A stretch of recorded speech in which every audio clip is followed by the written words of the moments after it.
Ես հույսով եմ հունիսի 8-ին դուք արդեն միանգամից կզգաք, որ նույն Ադրբեջանի ղեկավարության խոսույթը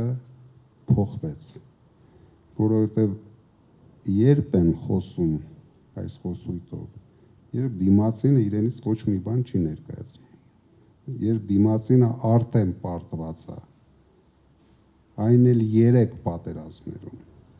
ինչ արգումենտով կարող է խոսել ինքը իր շեֆի հետ, ինքը արդեն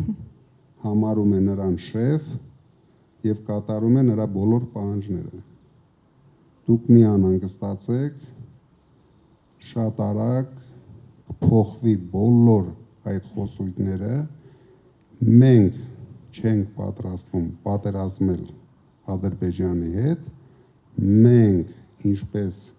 մեր թիմակիցները ասում են, ուժեղ բանակցություններով, ուժեղ դիրքերից ունենանք մեր, սենց ասեմ,